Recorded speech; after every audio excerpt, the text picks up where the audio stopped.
joining us. Today we are speaking with four more Quilt National artists, Margaret Black or Peggy Black, Beth Carney, and Jean Jurgenson, and Kathy Nida. Thank you for joining us. And Quilt National is at the Dairy Barn Art Center until Labor Day, September 6th. And we hope you'll join us for the closing reception on Friday the 3rd. And then the 4th is a Saturday, and we'll be having the Quilt National Artists Reunion here in Athens that you're all welcome to join us for too. If each of the four artists could please go ahead and introduce yourselves. Peggy, would you like to go first? Sure. I'm Peggy Black. I live in southwestern Pennsylvania, and I'm glad to be here today. And thank you all for coming. My name is Beth Carney, and I live in Yonkers, which is a suburb outside of New York City, about a half an hour away. And I too am really happy to be here and see everyone. And I'm Jean Jurgenson. I live in Walnut Creek, California, which is just east of San Francisco.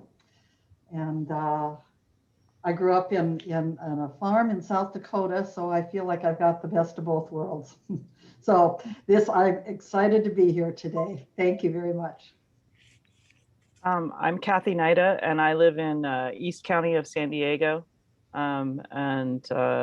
I've spent a good chunk of my life here, but grew up in LA and was born in Alaska. So I don't remember any of that, unfortunately. Well, thanks for being here. Beth, I don't know if you knew this. I lived in New York City for 4 years, but I lived in the Bronx, so we weren't too far away. No. Were you near the botanical gardens and stuff? Mm-hmm. Yeah. Yeah, I'm about 10 minutes away. So. Oh, nice. I wish I knew you then. Come visit. Oh, I do want to go back. So if each of you want to tell us more about your artwork, it can be the artwork that's in Quilt National or just artwork that you're working on now or your past artwork, whatever you want to speak about. You'll each have about 10 minutes to speak before we start with the questions. Peggy, would you like to go first? Yeah, since I come first alphabetically. Yeah. I'm going to approach my talk a little bit different. It's going to be my journey and how I even got to Quilt National. Okay. So I'm a farm girl. I had the discipline of the farm life, the strong work ethic, schedules, and life can be tough when you're farming. You know, if there's a drought, you don't have anything. If it's a good year, the cows might milk good, you know, so it's a little up and down how life goes. So when I first heard that word improvisational quilter, I thought, oh, it just means you make do, you figure out how to make it work like you did on farm life, you know. So making it work in art for me, the improvisational part sometimes ends up being a magnificent story of serendipity. And I bet you can tell by that introduction that I am not a trained artist. So how did I get here? Well, I learned how to sew at a very young age. I've been joined to a sewing machine since I was 8 years old. I love to sew. I love fabric, the softness, the textile. You just want to wrap yourself up in it. I just love it. I love to cut it. I like to sew it. I like to cut it. I like to sew it. And you can see what I end up with using those techniques. So I sew, but I came from the rule box of clothing construction. Thou shalt not, thou shalt have 5/8 inch seams. Thou shalt press those seam allowances open. Thou shalt have seam finishing that is appropriate to the seam, to the fabric, and on and on.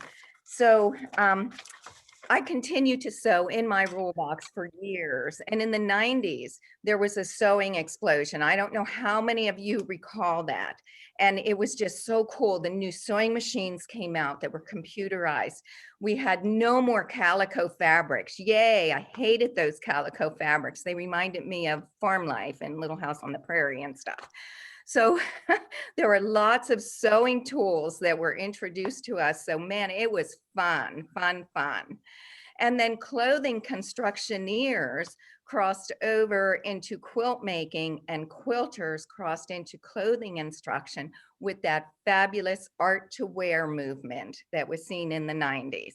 And designers were making fabric lines for the cotton manufacturing. And I used to read the selvages to see which designer was making new fabric. And here was this Nancy Crow for Kent Avery. And I thought, this is cool fabric. So I bought it. I made a vest. I looked for it yesterday, but I think I gave it to Goodwill. So then in the late 90s, Nancy Crow popped up again. And this time she had an exhibition at Indiana University of Pennsylvania. So I drove off my mountain and into the valley, and horrors, none of her seams matched up. Horrors, her cut lines weren't even, and horrors more, she used all different colors of red. So I went home. I just couldn't imagine that this person had this spectacular exhibition at this college. And I thought, well, maybe I should get into quilt making. So of course, you know, you go to your quilt shop, and what happens is you end up in another box of rules. Thou shalt have 1/4 inch seams. Thou shalt press them to the light side. And oh my, if you chop off those triangle points, no, no, no. So I just made those perfect quilts that were not so perfect. And then in the early 2000s, that Nancy Crow name popped up again. And she was having another exhibition at Carnegie Mellon University. So I fired up my Volkswagen Bug, and down that mountain I went again into the valley and on to Pittsburgh. And oh my, horrors again. She still hadn't learned how to match those seam allowances. She had no straight lines. Her value of colors were like all different reds and greens. And oh my goodness, it was hand quilted. Hadn't she heard of machine quilting? And to boot, her book was $65. Oh my goodness. So this time when I went home, I got to my computer, and by then I had AOL. Do you remember that? Dial up and you've got mail. And I found this Nancy Crow lady, and she had a barn and she had classes. Oh, that was interesting to me, but I wasn't brave enough yet to travel to Ohio to her classes. So the next thing I found was a DVD, and it was Caveman Quilting by Ricky Timms. Wow, I loved his technique. So I started making wonky beginner stuff, and I worked with him, his DVD for a while, and I went to all kinds of quilt shows, took all kinds of quilt classes. I was a junkie. But then this Nancy Crow person was still in the back of my mind, and I wanted to make original abstract art, but I couldn't figure out how to do it on my own. So I went to the barn in 2010. Am I glad I know how to sew? And I like to sew because I made all 26 strip sets. But then what do you do with them? Well, I hightailed it out of there and was never going back. What a disaster. What was I thinking? So I had to find another way to figure out this abstract art thing. So back to my slow speed rural internet, and I found Lisa Call. And I took her series class, and the first exercise was to do free writing. So I'd never done that before. You know, I come from an accounting background. So, you know, we couldn't make our own rules. They were told to us. So I wrote down, oh, I like windows, but everybody does windows. Oh, I like doors. Oh, I don't know. People do that. So frustration after the timer went off for this timed writing, I just said, you have got to figure something out. And I did exclamation marks across the page. And those exclamation marks became my first series. And with Lisa, I moved on to her abstraction class. And that's where lights started going on. And I moved on to the path of no return. She introduced me to artists, art movements, and now I study compositions. And Google search became my best friend. and he's still my buddy. So, and in case you're wondering, I still do study at the barn with Nancy. I study with Claire Ben, with David Horning, and I catch Carol Soderland off the barn premises because she's always teaching when there's something else I want to take. So back to my studio. It's my favorite place to be. It's my utopia. The outside world does not come in. I use commercial fabrics. I dye my own fabrics. Most of the fabrics in this, except the black and white, are fabrics that I dyed in this Quilt National piece. I do some surface design. I have a Handy Quilter Fusion, and I do straight line stitching on my work because I don't want my quilting to tell another story. So I talked for 10 minutes. Is that long? 10 minutes and 30 seconds. Am I good? I don't like to talk about myself. So anyhow, thank you, Holly. Thank you, everyone.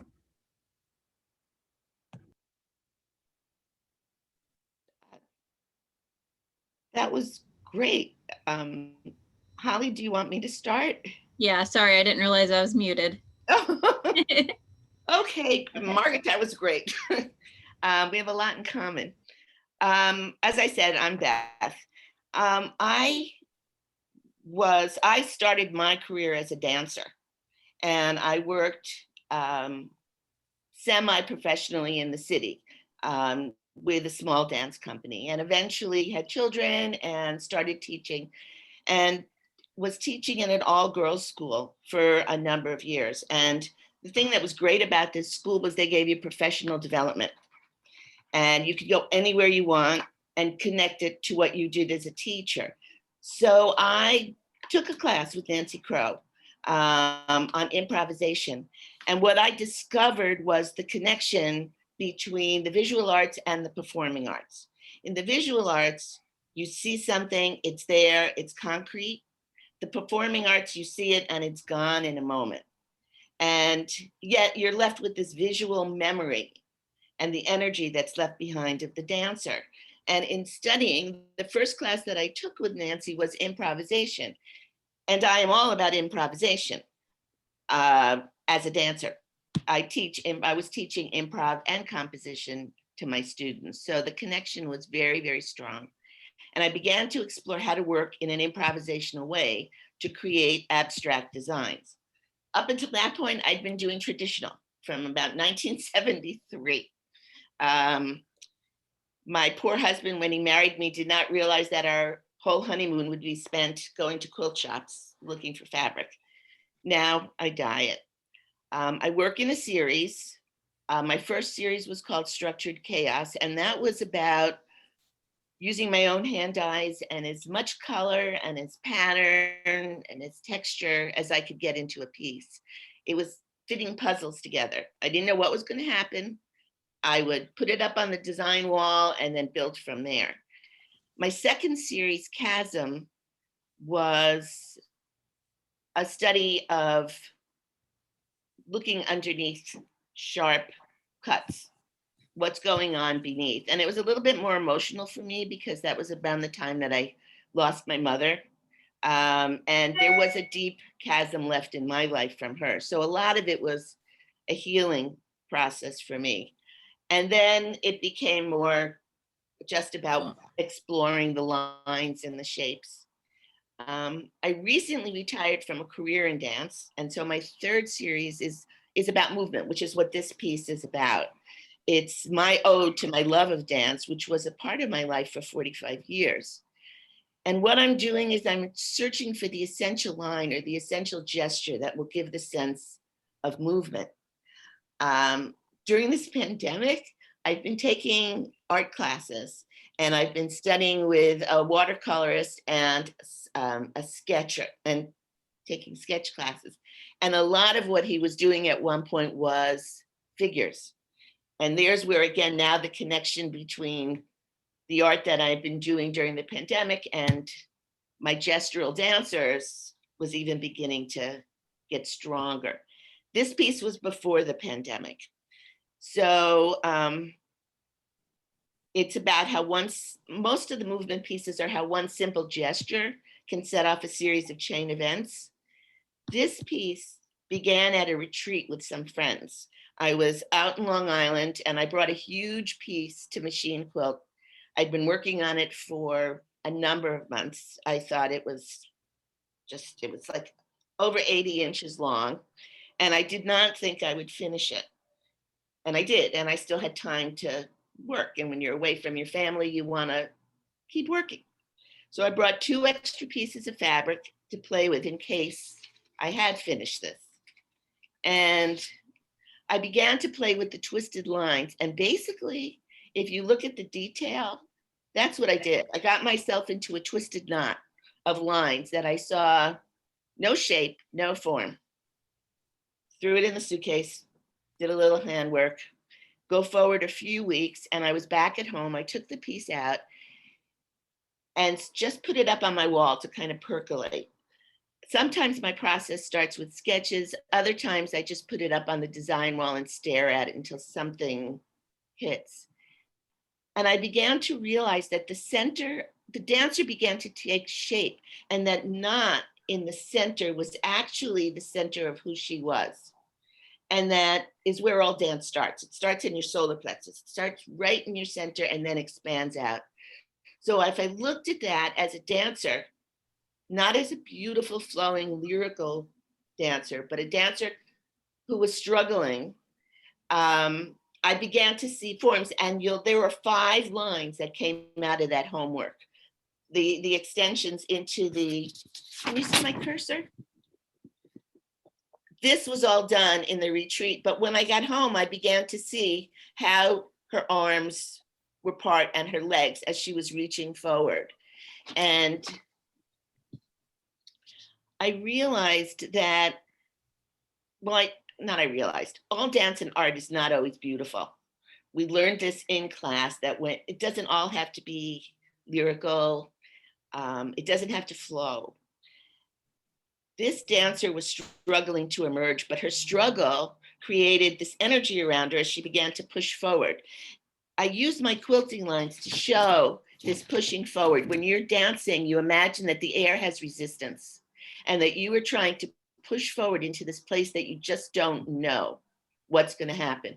But as you do it, you begin to trust the process of who you are as a person, a dancer, an artist, the energy that you've created releases. And that begins to flow and that begins to emerge. So you can see the lines pushing against the dancer in both ways, and then the freedom that she experiences after. So I say that the statement is about the dancer and myself, that tension that you all feel when you work on a piece and you don't know where or what. And then you begin to trust that process and it emerges. You do know where you're going. You can go forward with what you're struggling with and handling it. So that's about this piece. And that's kind of also how I work. I did bring some pictures if you wanted to see my studio. You mentioned that people might be interested, or should I? Sure, you can go ahead and screen share. Okay, so go to screen share. Okay. So when my children moved out, and I knew that they weren't coming back, although they threatened to. But once I started work on this, they could not come back. I will say they were very angry at me because they lived up in this room with no insulation. So they lived in a very cold room. But when I began building, I insulated quite well and put in lights. So I wanted you to see how neat it looks. And then my beautiful hand dyes in baskets and all in a row. And this is what it looks like now. This is my working studio. There is no rhyme or reason, and a little chair to sit. I built the insulation walls as my design studio so that I had a huge space. And this is what it looks like now. And this is the piece behind me that I'm working on that you can see is gestural dances. And this section here, this dancer takes off from the trust walk. There's a little bit about it. And I build in blocks. Anyway, so this is my design wall. my threads, my cutting board as it is now. And this is how it looked before I started working. And this is how it looks now. Just like my brain, cluttered and filled with things. I've got my painting, my sketching, everything is at my reach. This is the piece that I was working on before I did the trust walk. As you can see, it's huge. It's called Merging Shadows. And this is My apologies. I couldn't hear what you said. Sorry, that Siri's talking to me. God, that's scary. This is a piece that I did during the pandemic. And it, again, is the dancer. Dancers can't work in a box. So if you think about what this has done to the performing arts, trying to work in your living room and then trying to connect your dances through. So this is my interpretation of the dancer trying to push out of the box. And I'll show you my sketchbook that I've been working with gestural drawings. I use the computer, I use tracing paper, I use watercolors.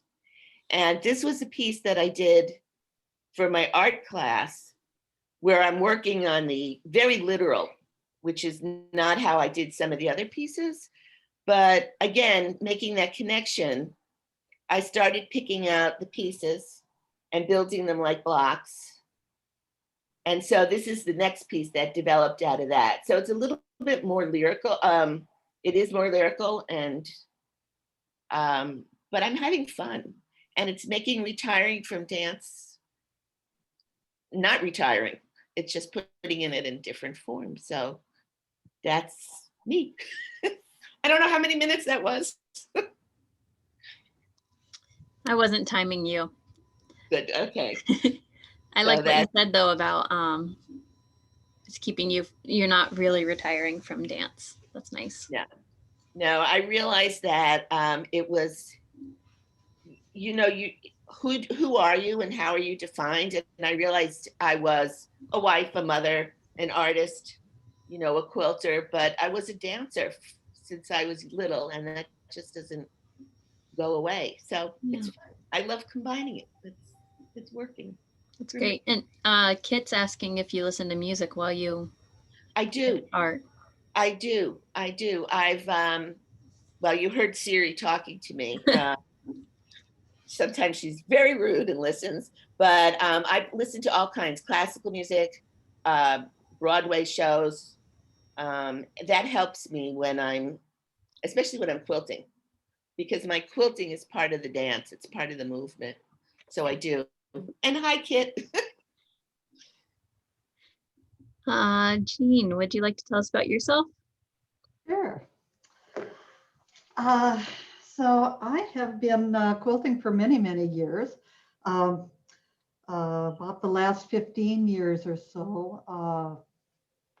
It seems that my work has focused on architectural details. I've always been drawn to architecture.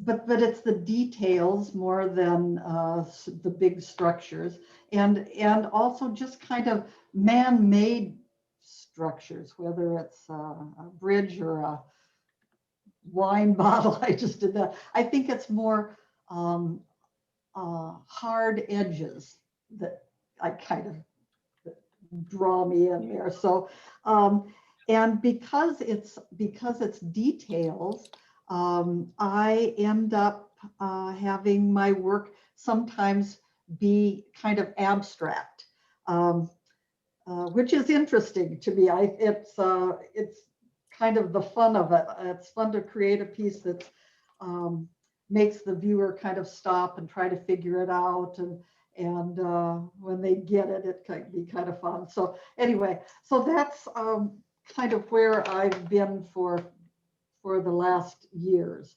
And Holly, if you want to let me screen share, will be good. And I'll tell you about my my quilt. that quilt right there. So it starts with the DeYoung Museum. The DeYoung Museum is a museum in San Francisco, and it's one of my go-to places for inspiration. I love that place. It's a new, relatively new building. Let me get going here. It was constructed after the Loma Prieta earthquake. It's a beautiful modern building with interesting angles and materials. I've made a number of pieces based on the DeYoung, and there are a couple of angles and cool shadows and things like that. Someday you may well find a quilt of mine based on those kinds of things. The material on the outside, on the facade of this building is copper, and it is just the whole building is sheathed in this sheet of copper that has embossed circles on it, and then in places it has holes. I think it's just fascinating. So a few years ago, I walked into this museum wondering what I'm going to encounter that day. And as you can guess, there in the hallway was a stack of chairs. Just sitting there. It was just, you know, those chairs that we see all the time. They're industrial, institutional chairs, the chrome legs and the white or the plastic seats and backs. And I just was fascinated with the design that created. I don't know, it made me happy. And so I took some pictures. I wish that I had stepped back and taken a picture of the whole stack of chairs so that we could see how ordinary it was. But there it was.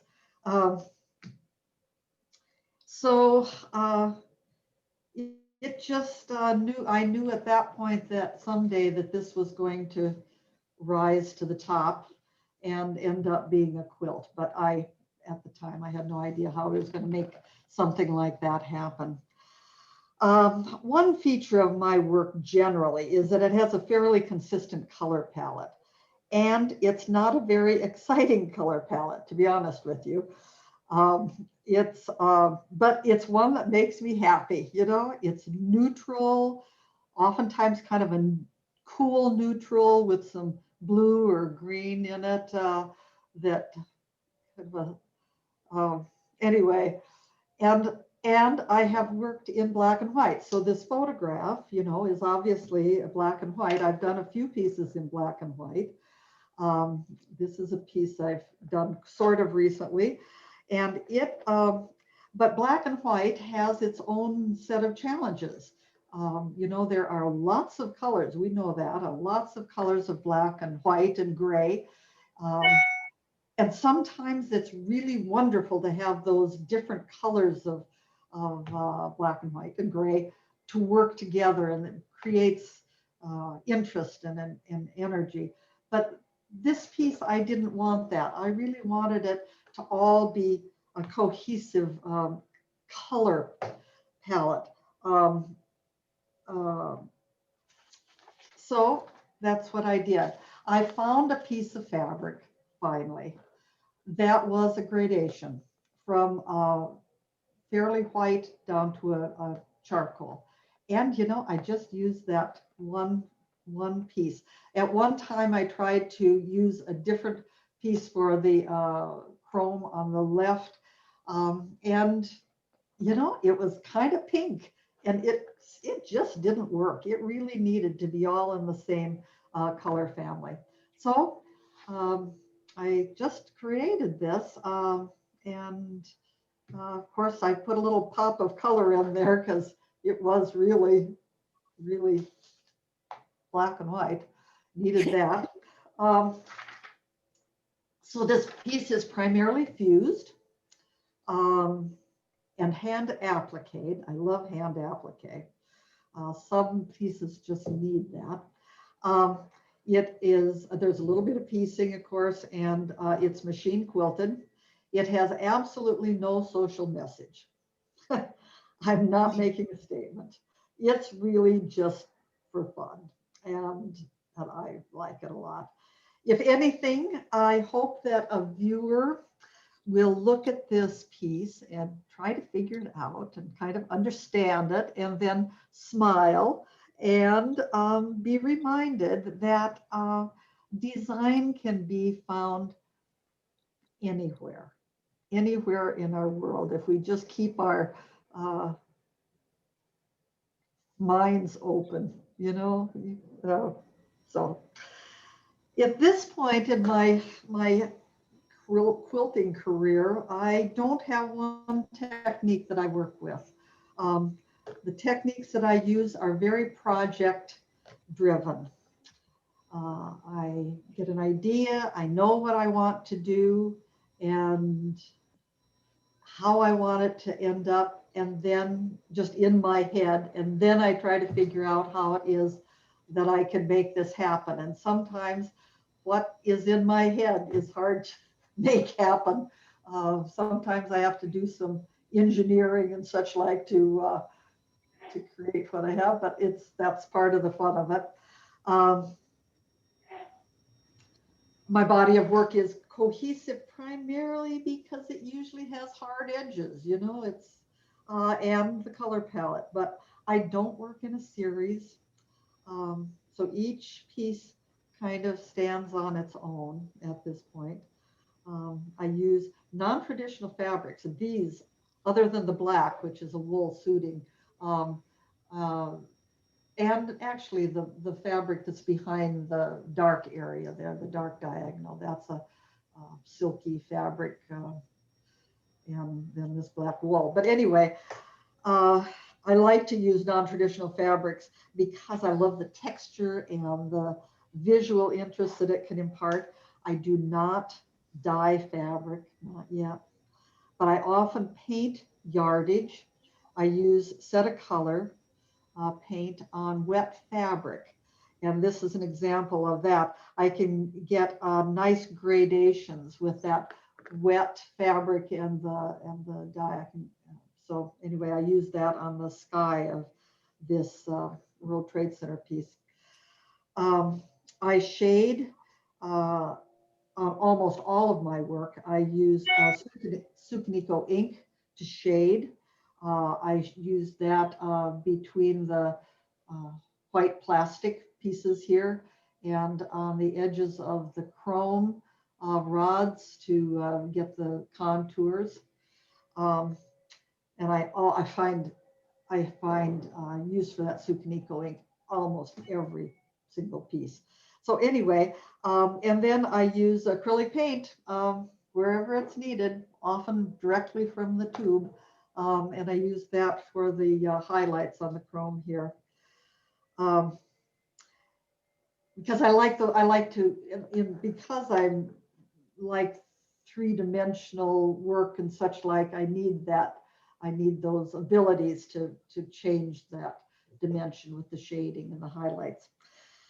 So that is it. I enjoy and appreciate hand quilting. I've done a lot of hand quilting in my lifetime, but these days the work that I do doesn't lend itself to hand quilting.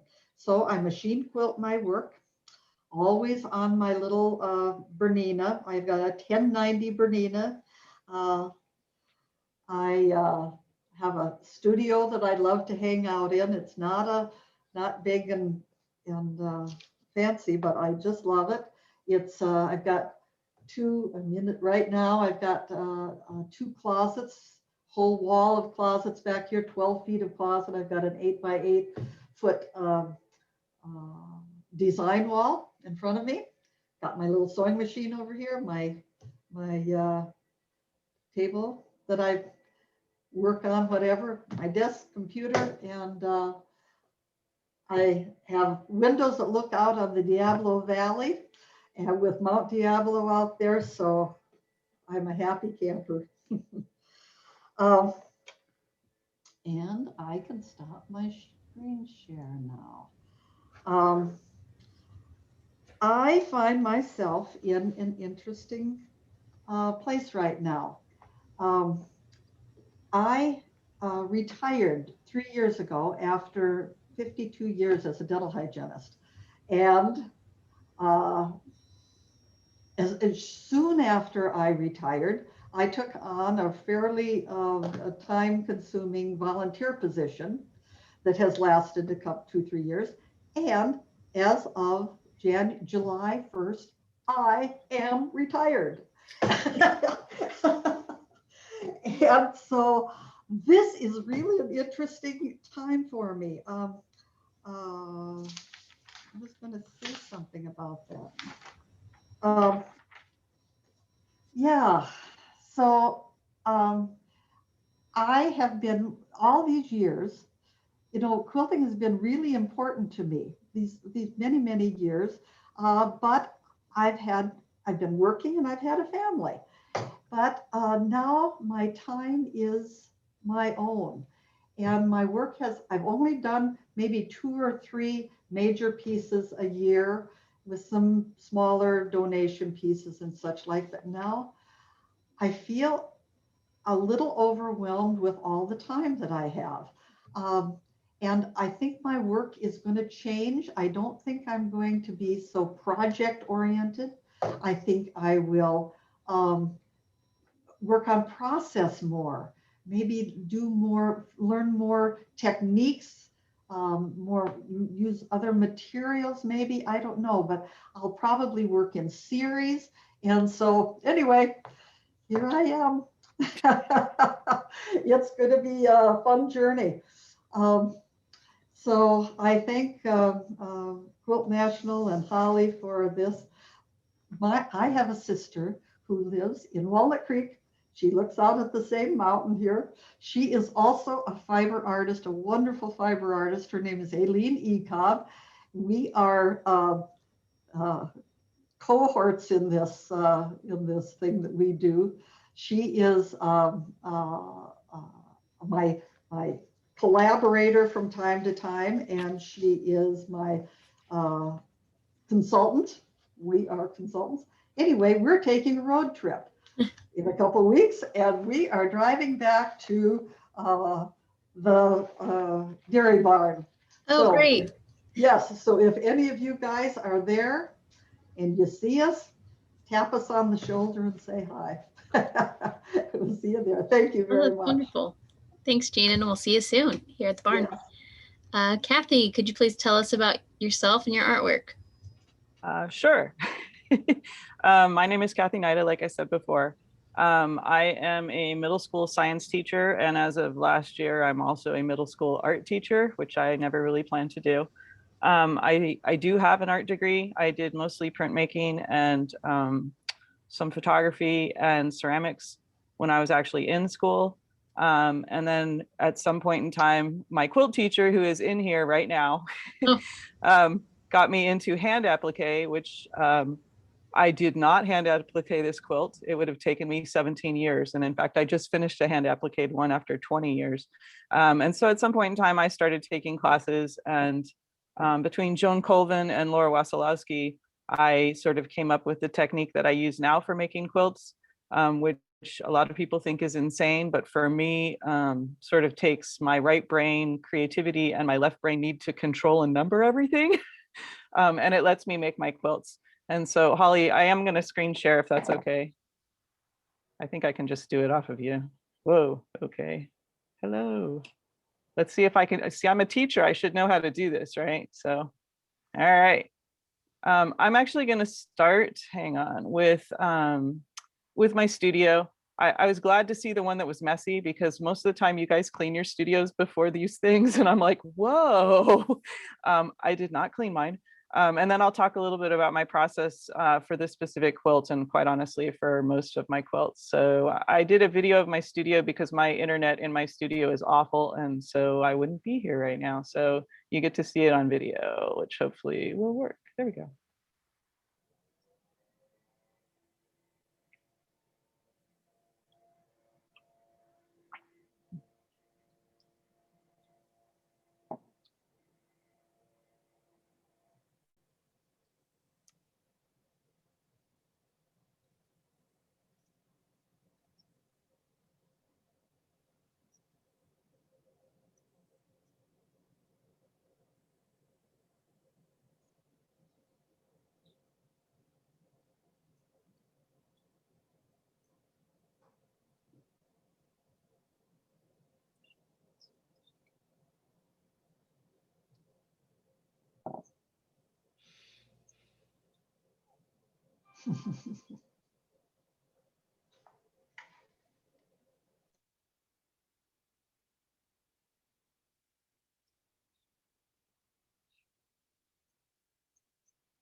So they say there's no sound on the video. I'm not sure how to fix that.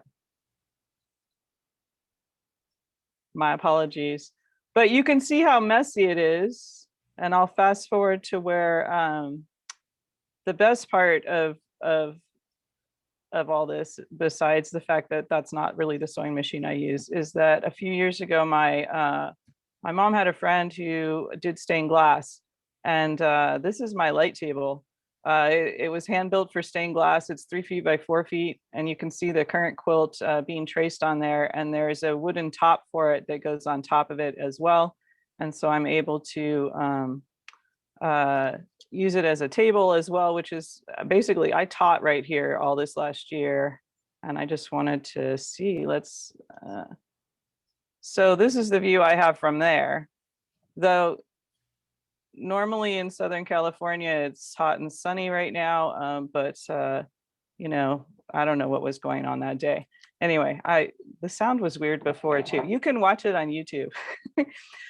So for this drawing, normally I start in my sketchbook, and my sketchbook is about, I don't know, 14 by 17, something like that. And I just start sketching things. This quilt actually was made for a show it didn't get into. It's the second time I've done a Quilt National quilt where that's happened, and I'm okay with that. I often make quilts for themes that kind of pique my interest, and then they don't get into that show, and I'm like, okay, cool, where can I enter it next? And then they go somewhere else, which is totally fine with me. Rejection is a pretty normal part of the process. But the show itself was about being on the West Coast and being involved in water. And this piece is called Fire and Water because I don't know if you've noticed, and this quilt is from a few years ago, but I don't know if you've noticed, we tend to burn down on a regular basis, unfortunately. So even though like the beach is there, we have all this water, we don't necessarily use our water well. And certainly there are some other issues that cause fires to happen a lot. So really what I was trying to do is kind of look at, a lot of my pieces have to do with climate change and the destruction that we create on this earth. And often there's a female figure, which I kind of think of them as earth goddesses. And I am a science teacher, and these are a lot of times what I'm making work about is what I actually teach. So, and I do teach climate change and pollution and all this. So you can see the beginnings of, I've got the turtle with the 6-pack ring on him. I've got some trash in here. And I started sort of with the ocean part of it, with the water part of it kind of swirling around her. I tend to draw way too small pieces. And so what I tried to do is start it in the sketchbook. And you can see down here, I was like, I don't know where to go next. And then I go enlarge it, because otherwise I'm dealing with way too many small pieces. And so I enlarge it about 250 to 300%. And then I add paper around it, because I'm like, oh, wait, that's not big enough. And then I start drawing, stuff on top of that. So I still end up with the teeny tiny pieces, the bobcat and the coyote and the mule deer. They have some super tiny eyeballs. I've got some poison oak in there. So then I started getting into the land. And sometimes I use pencil, but a lot of times I just take a Sharpie and I start drawing. I do use liquid paper. These drawings aren't supposed to be some final thing. They are my way of getting there. And then I do number all those pieces, and that part gets a little crazy. This piece has, I think, almost 1,000 pieces in it. And I don't really think about that when I'm drawing. I probably should, because more pieces means more time. But you can see how this process works. And then I turn it upside down and I trace it with Wonder Under. And a lot of people are like, why do you use Wonder Under? Because it's been a pain in the butt over the years. Let me tell you, I've been using Wonder Under though since, I don't know, the early 2000s. And it keeps changing its formula, but it has the paper, and I need the paper for the process that I do. So if you can see up here, I do trace each piece and then the overlap so that there aren't any gaps between them. And it's actually very meditative to do this. I just finished the one I was working on. It's 18 hours of tracing, and everybody's like, oh, that's horrible. And I'm like, no, it's actually, kind of calming and meditative. I'm like, where's the next piece? Look at the next number, trace the lines. And so at the end of a school day, I try to spend at least an hour a day during the school year working on these. And I find this process pretty calming, actually. Then I cut them all out, also still calming, and I get to binge whatever I want to watch. And then I lay them out by the hundreds, and then I pick the fabrics. So I don't color my pattern ahead of time. It's all in my head. So I have the drawing hanging up beside me, and I stare at it for a really long time, and I go, oh yeah, it's supposed to be this color. And I go through my stash. My stash is color organized, sort of. And I kind of think of this as my palette. So I use a lot of commercial fabrics. I use some hand dyes. I do know how to dye fabric, and occasionally I do it just for fun, not because I'm looking for a specific color. I figure there's enough other people out there that have made the colors. I don't need to do that. And so the color choosing process is another super meditative process for me. And then, like I said, multiple cats, I cut all those little pieces out. And I do that by hand. I haven't had problems with my hands really yet. I mean, they do get tired if I spend a lot of time cutting, but because I'm working full time, it's not like I'm usually cutting for 8 hours straight. Trying to do this with like a crackhead or something like that, I can't get my head around that. Like I said, I don't really use technology a whole lot to make my quilts. I know it's out there. I know I could use it. It just doesn't work the same as me with pen on paper and scissors on the fabric. And then I start ironing them together. So I use the pattern that I drew underneath Teflon sheets, and I just iron them all together. And in this piece, I did actually put some real live animals that aren't sort of made up. A lot of times I make up the animals, but I wanted it to have actual animals from San Diego area, though there are some trees that are not San Diego. So these are some of our shorebirds. And then here's ironing the upper part, and the bottom part is all rolled up here. So it starts to turn into this sort of crazy, depending on how big the quilt is, this sort of crazy ironing thing. And then I take that whole thing and iron it onto a background. When I quilt, I use the line as an outline. So I kind of draw with it. And so that's the first thing I do, is what I call the outlining. So my sketch line comes back into it, and I'm kind of messy about it, and I kind of go fast. Apparently my sewing machine guy thinks I go too fast. So I think this quilt took 83 hours total to complete. Oh, sorry, wait. after I get done with that, I will go back and quilt the background. But honestly, it's just like, I'll quilt it tighter so that this stuff pops out. So it's really not, the quilt line for me is more, it's actually adding to the lines of the fabric. And I don't really want the background to overpower the image itself. And then we mentioned talking about current work. This is the one I just finished tracing. It's not done drawn in this, but you can see here's the light table. And I did not start with a drawing that I enlarged with this one. I just drew it on there and spent a lot of time, quite honestly. Most of my drawing time is spent staring at a blank piece of paper and trying to figure out what I'm going to do next. So my partner is hiking the Pacific Crest Trail. He's on hiatus right now because he has a knee injury, but he's planning on going back out there. And so this is kind of about me being the support system that was left behind. And so these figures, there's another figure that goes up here, will end up sort of fading into the background. So they'll be part of the landscape instead of popping out like they normally do with my figures.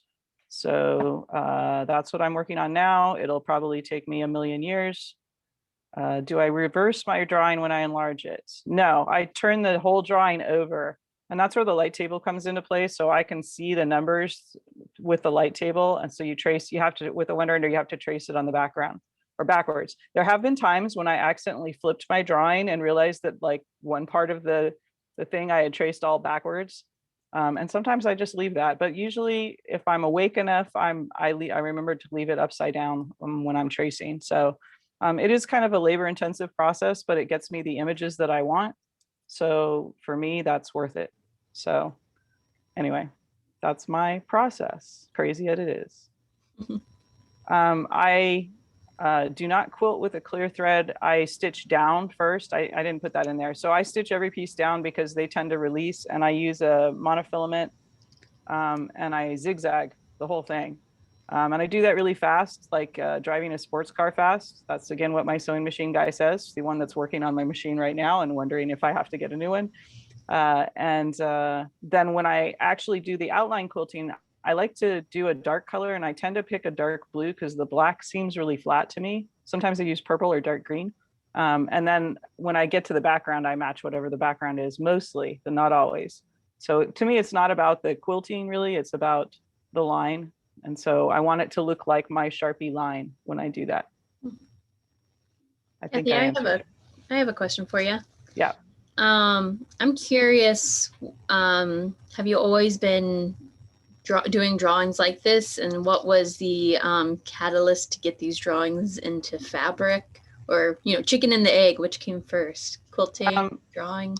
I have been an artist for a very, very long time. I have drawings from when I was 8, 9, 10 years old.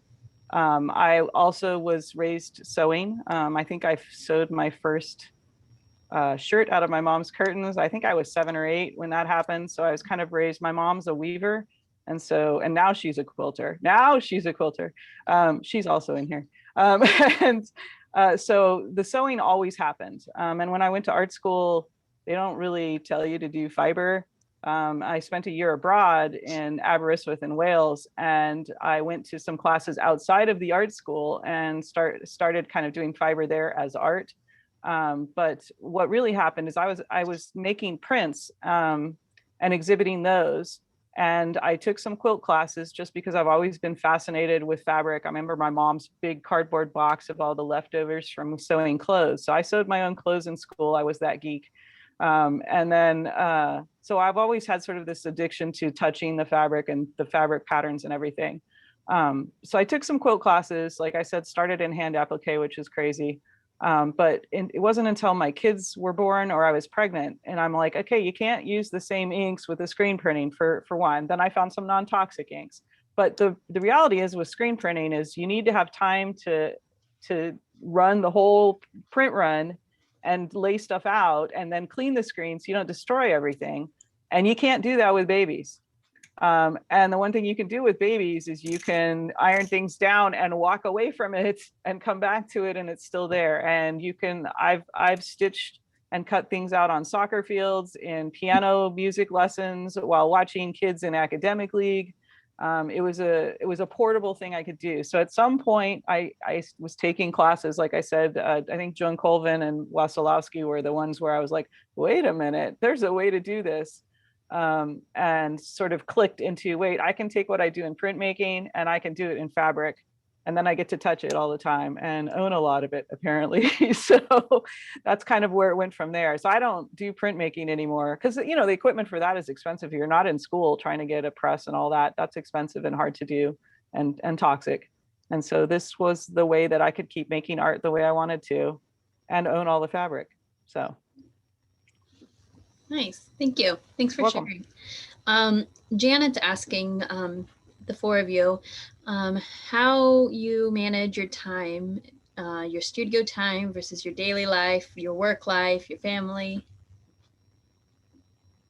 Beth, sure. You're muted.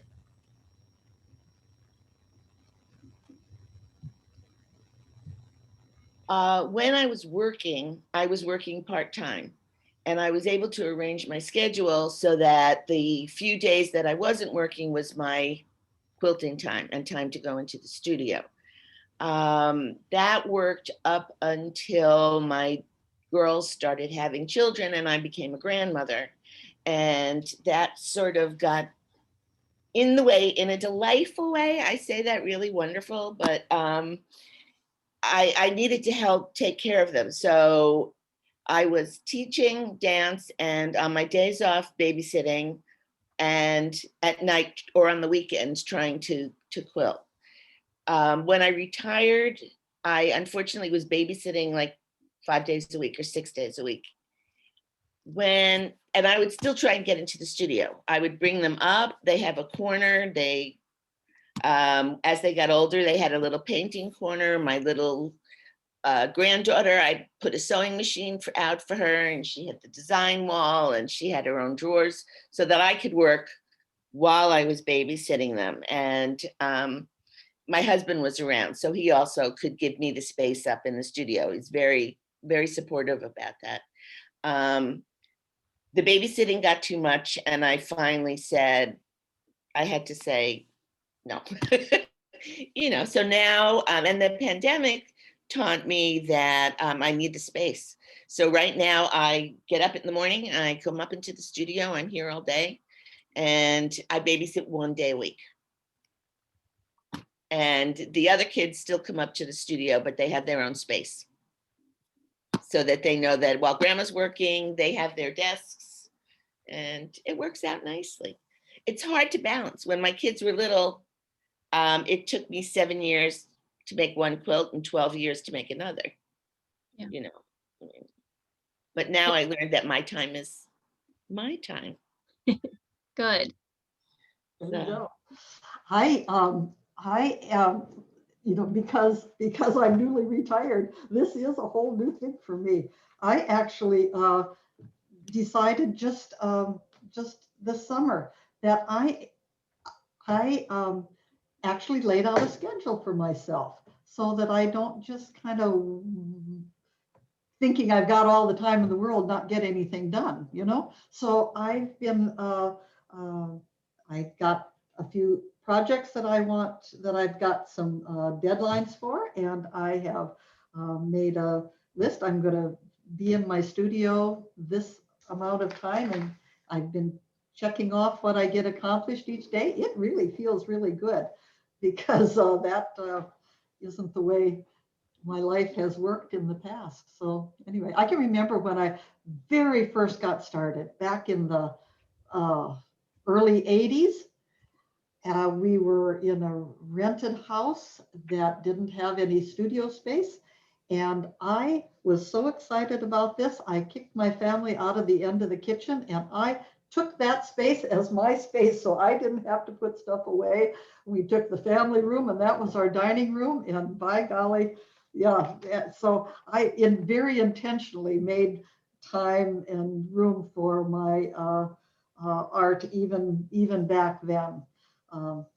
But of course, with family and work and everything, but now here we go. I'm good. I love being in here. Yeah, I love coming in and doing whatever I need to do here. Jean, retirement is wonderful. Yeah. It is glorious to wake up and just have to think about yourself and Yeah. And Gordy is, enjoy.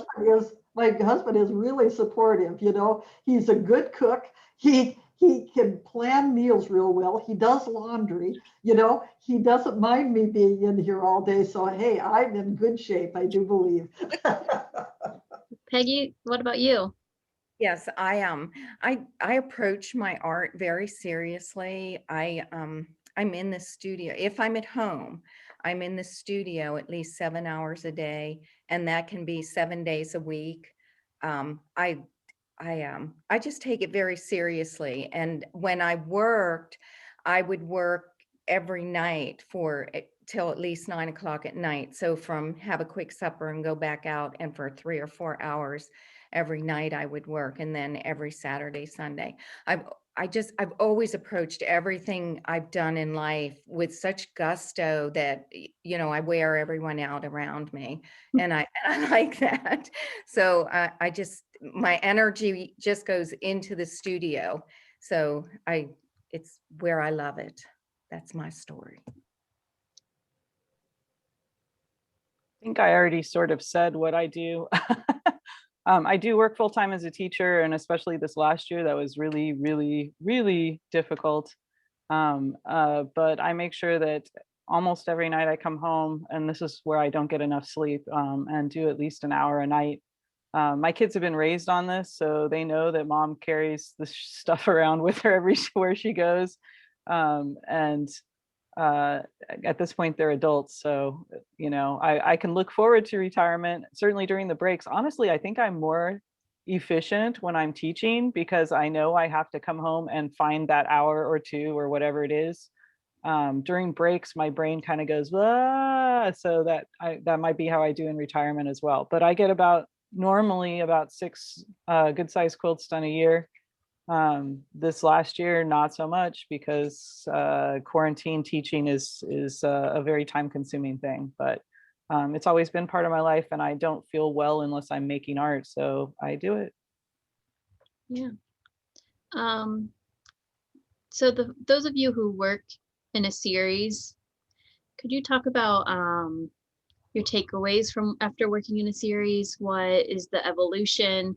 Um, if you've finished a series, what is it like closing the door on that series?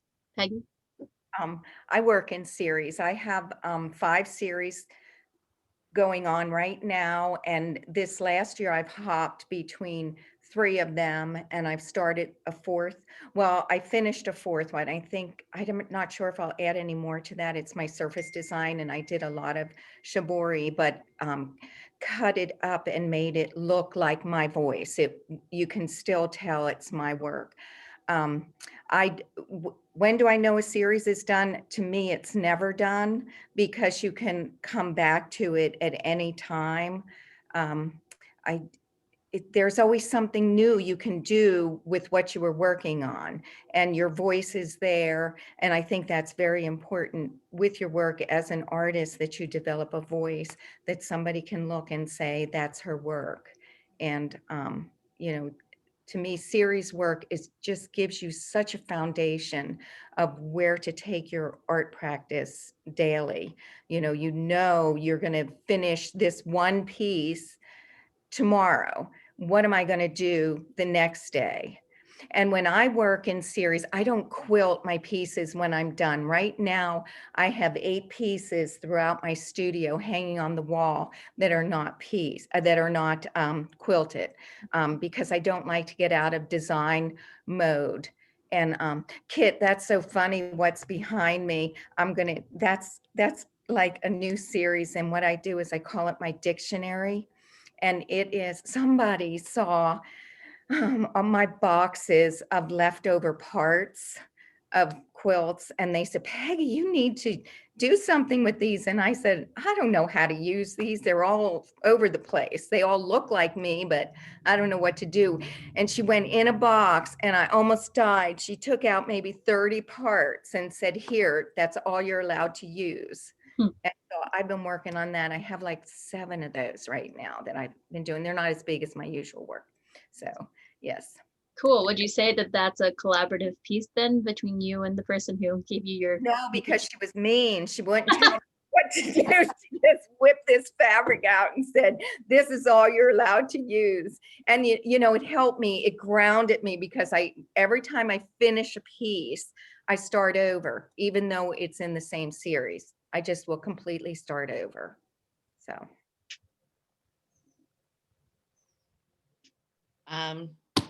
As I mentioned before, I work in the series. I started working in the series because up until that point, I had been a traditional quilter, and then I was trying my hands at all different techniques and studying with all different teachers, and there was no voice. It was just scattered. And Peggy, I agree. You've got to find your voice.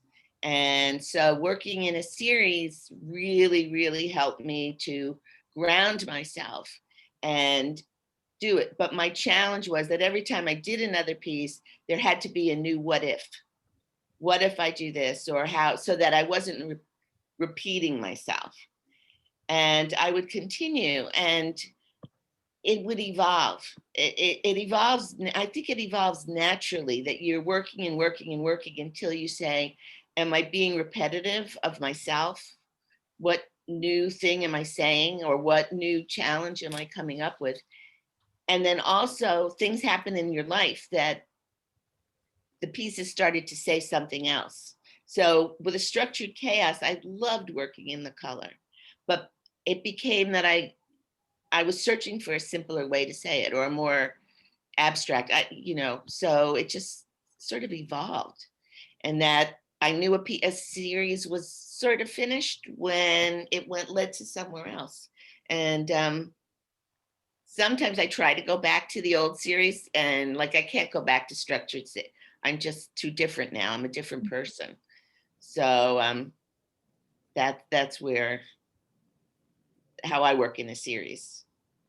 Holly, the piece that I have this year in Quilt National is actually 2 series combined. It's from my line study series and my curb appeal.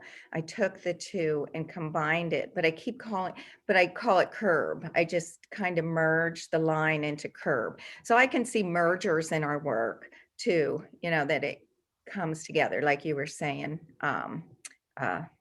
Beth. Kathy, do you describe the way you work as a series? I'm sure some people might call it a series. I mean, it's a series of my head, but I don't think of them as series.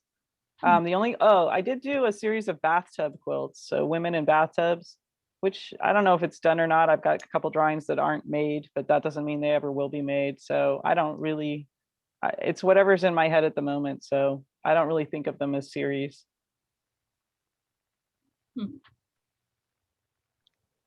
Beth, we have a question from Leah who asks if you could talk, let's see. Could you explain the process you do to cut the fabric? What do you do first? The seams are so narrow. Seems like they'd be very thick. How do you handle the fabric and piecing? Oh, you're muted, Beth.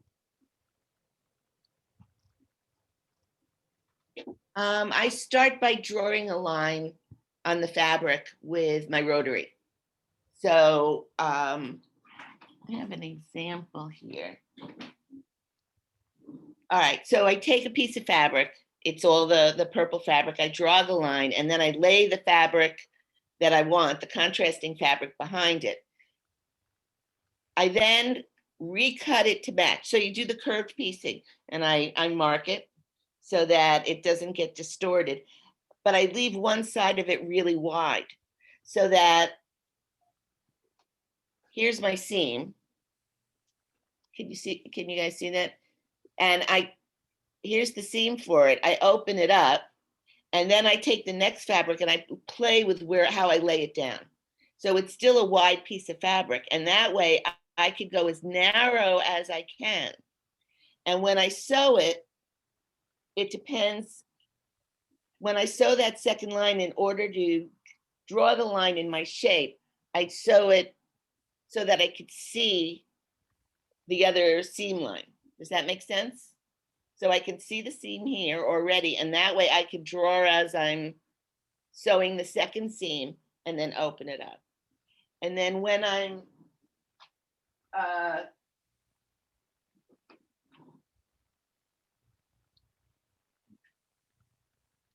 don't know if you can see this. Then what happens is if I don't like what's happening, I cut it. So this section here was lots of connected lines, but then I'm not afraid to cut it and and take it apart and then place it together. So that is, and if I want to have a broken line, I have, I attach a piece of the background fabric to it. So does that help answer the question? I think so. Okay. Good. Another question we got before the meeting started during registration was could the four of you give your thoughts or advice on to those artists who have not yet exhibited in an exhibition and who have not applied for exhibiting shows. I'm sorry, for call for entries. What would your advice be to them? My advice is go for it. I will tell you that I first started to exhibit in 2016, and I did I can't remember, one show. And then in 2007, no, it would have been in 2016, I applied to a show, and Quilt National's deadline was that day when I would hear from that show if I got in. So I entered Quilt National for the 2017, and I hit submit. And within 2 minutes, I was uninvited to the other show. So you can imagine, I'm like, oh, what were you thinking? You couldn't get in this show and you entered Quilt National. And you're just like, I shouldn't have done this. I made a fool of myself again, so, with 3 jurors. But anyhow, always don't, you get uninvited to probably as many as you get accepted into or invited into, and go for it. It's been a wonderful journey for me. And it's just, I love Quilt National. You guys and their staff is great. That's the show you want to enter first. Well, thanks, Peggy. I would say, and I think Kathy talked about it also, is don't be afraid of rejection. Mhm. A quilt show juror is it's subjective. It's subjective to the person's tastes. It's subjective to what other pieces have been accepted and what type of show they're looking for. I don't usually make quilts for a show. I create what I want to create. And then if I find a show and I have a piece that fits into it, then I will submit it. But to put so much work into a piece for one show, you're bound for heartbreak. You're bound for heartbreak in this way. I mean, and like this Quilt National, I submitted 3 pieces, and the trust walk, I'm telling you, I almost threw it out. Mhm. And I thought, but that's the piece you took. So you never know what the juror is thinking, and don't be afraid of it. I submitted my first Quilt National and got in. I mean, I was surprised, especially when I got there and heard there was a Perseverance Award. But so anyway, it was, don't be afraid. I agree. You just have to just do it. Just get your feelers out there. See what's out there. What seems to fit your piece. And I think that it's interesting these days to try to get into these exhibits that are not necessarily just quilts. Just get out there and the multimedia things, into galleries, into such like, that's one of our goals, really, I think, is to have our work considered art.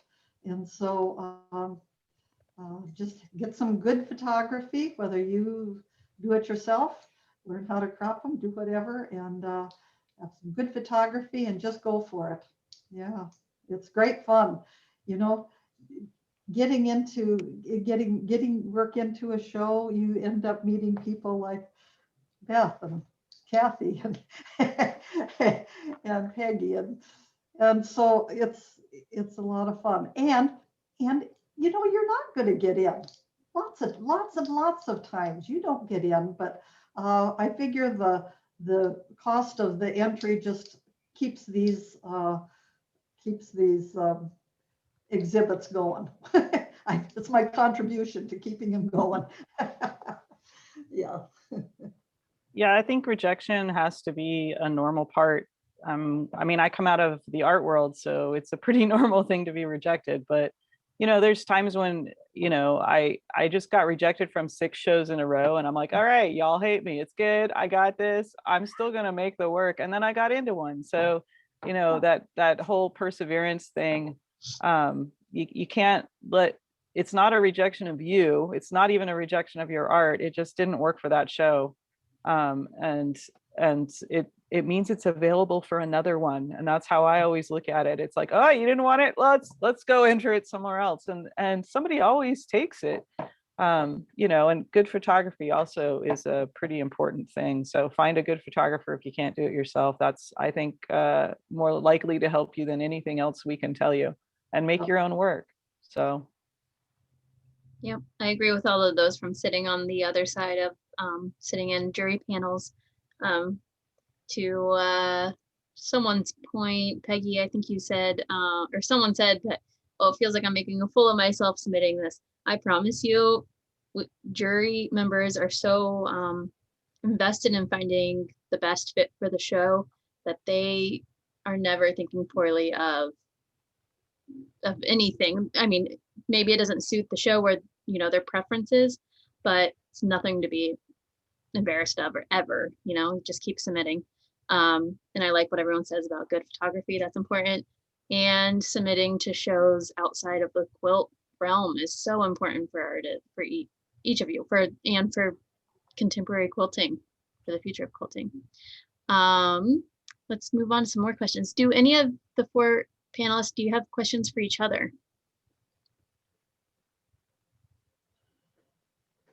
I don't have any questions, but I just want to tell you, I looked at websites and such like of your work, and oh my, I just loved them all. Kathy, your work tells such stories, and it's so intriguing just to look and look and look. And Peggy, your piece in Quilt National, you're with those sort of wonky boxes that that bring your eye around. They're just so terrific for something that's so kind of almost chaotic. There's such organization there, and the light and the dark, and I love it. And Beth, I wish I were you. I wish I just the lines, your chasm series is just wonderful, as well as the movement thing. So anyway, I really appreciate all of your work. It was fun. Well, same here. And Jean, I'm intrigued. Is that piece, and if you answered this question, I might have been like spacing out because I'm so nervous about talking to you all, but is yours all painted, or have you pieced it? It's collaged or fused? Yeah, it's fused. Because it's gorgeous. I mean, thank you. Yeah, it's really. So I took my photograph and of course enlarged it, and then just created a pattern from it with freezer paper. You know, cut it out and cut out each piece, and some of the pieces were appliqued, but most of it was fused and then stitched on the edges, and then the only painting ones was the highlights and the shading. Oh, okay. Yeah. So the rest of it is all the fabric that you found. It's really all fabric, different pieces of fabric, really cut from that one piece of fabric. And like I say, I ran out of fabric for for some of it, and I tried to replace it with a different gray, and it did not work. Well, it's So been- anyway. no, it's been really fun being with you guys and Yeah, talking. it has been fun. Wonderful. Peggy, did you have a question? No, did I raise my hand? Oh, I don't know. I don't know either. Although, yeah, someone chatted to me personally and I told them, Kit, you might want to send your comment to Holly. It was for you. And she sent it to me. But it wasn't bad. It wasn't about me, so it's all good. That's good. Kathy, there was one question submitted that some people may find your work controversial. How do you handle that? What is your response? So the controversy usually comes from nudity. Mhm. And I don't know what to tell people about that. Because I come out of a fine art world, you know, we drew nude models all the time. A lot of my work, I'm a science teacher. I teach this stuff. I teach sex ed. I teach body parts. So to me, I don't think of it as controversial. And some of the controversy over the years has been quite honestly made up. Like, you know, they found a penis in a quilt where there wasn't one and then pulled everything. So it's frustrating on my end. I do a lot of, you know, stomping around and yelling in here, which, you know, my whole family knows about. And it can be frustrating because you don't know sometimes if you're being rejected because of that. Like when I get consistent rejections from a certain show and a certain group of jurors, sometimes I wonder, but I make the work that's in my head. I don't think, how can I make a controversial quilt? And if people are talking about like the climate change stuff and the, you know, I've done stuff about women's rights, those are controversies that I think should be out there in the world. And I think that's one of the things art should do, is make people stop and look and listen. And if you don't like it, you can continue to walk on, and I will continue to walk on past your quilt too. So as you can see, I get a little irritated sometimes, but I'm going to keep making the work that I make.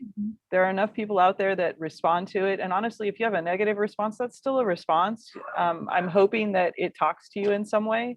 And if you get angry about it, that you can at least, you know, understand the concepts behind it. And not call Fox News. That would be great if you would not do that. That would be wonderful. You know, but that's just, you know, what I've had to deal with over the years. I do still get into shows, and I've had so much support, and I really appreciate all the people that or institutions and jurors that do give me support, because that makes my life much easier and happier. So I am surprised by people finding the human figure controversial. well, there we are. Me too. Yeah. But I've seen much more controversy in many other artworks than a nude figure. But you know, I think that's good. And I think that's a good response too. You know, you're gonna keep making your art. So we have a few minutes left. Do we have any more questions from the audience, from the viewers? Oh, Kathy, I was looking at your website and I saw your Bill Nye quilt.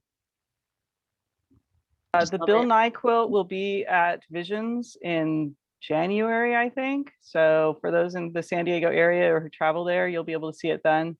That is one of the quilts where I was asked to do something that was appropriate. And so Bill Nye is not naked. You'll be glad to know he's got all his lab coat on.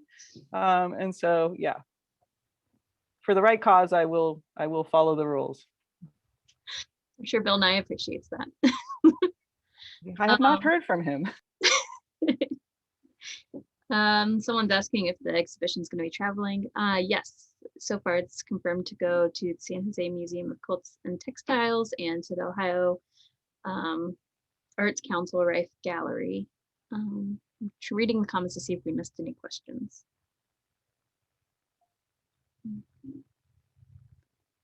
Okay, well, thank you. I don't see any more questions. If there's any last comments, go ahead. But other than that, thank you all for being here. And thank you to equilter.com for sponsoring this event and all the Friday Artist Talk events. Thanks, Holly. It's Thanks. been wonderful. Thank you. You're welcome. Thank you. Have a great weekend. You guys too. Bye.